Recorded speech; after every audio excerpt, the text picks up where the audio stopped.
Dövlət Su Ehtiyatları Agentliyinin tabeliyində olan Qazax su meliorasiya sistemlərinin idarəsi rayonun 18.970 hektar kənd təsərrüfatı bitkiləri əkilmiş, pay torpaq və həyətyanı sahələrinin suvarma suyu ilə təmin edilməsinə xidmət edir. Bu sahələrin suvarılması üçün 5 mənbədən Ağstafa çay, Coğaz çay, İncəsu çay, su anbarlarından Kür və Xıram çaylarından su götürülür.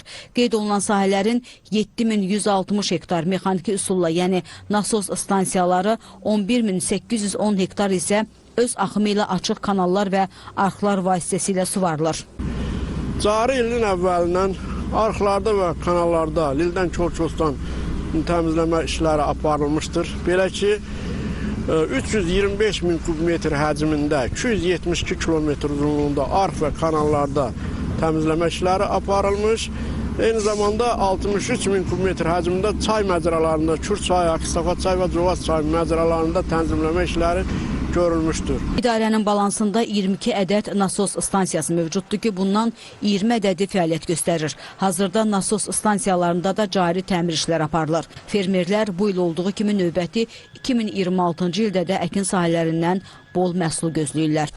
Bizim dolanışığımız bu sahə iləndir. Bir dəqiqə hal-hazırda mən əkdiyim 2 hektar 80 sot taxıl bitki çəkmişəm. Qazax su meliorasiya sistemlərinin istismarı idarəsi şəhər əhalisinin keyfiyyətli və dayanıqlı su ilə 24 saat fasiləsiz olaraq təmin etmək üçün gücləndirilmiş iş rejimində işlərini davam etdirir.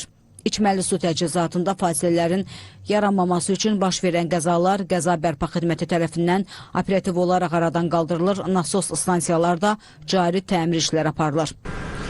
Hal-hazırda dayandığımız Qarahəsənli mərkəzi nasos stansiyasıdır ki, Qazax şəhərini, Ağköynək və Qarabağ kəndlərini içməli su ilə təmin edir.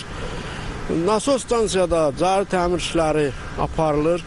Yaxın müddətdə CNS 180-170 markalı nasosda yaranmış qüsur tam aradan qaldırıldı və hal-hazırda işlək vəziyyətdədir. Qeyd edək ki, idarə tərəfindən İncəsu çay su anbarında su buraxan dəmir borunun qaymaqlı kəmərli 2-ci pillə nasos stansiyasından 3-cü pillə nasos stansiyasına gedən hava xəttinin əsaslı təmir işləri 2025-ci ilə nəzərdə tutulub.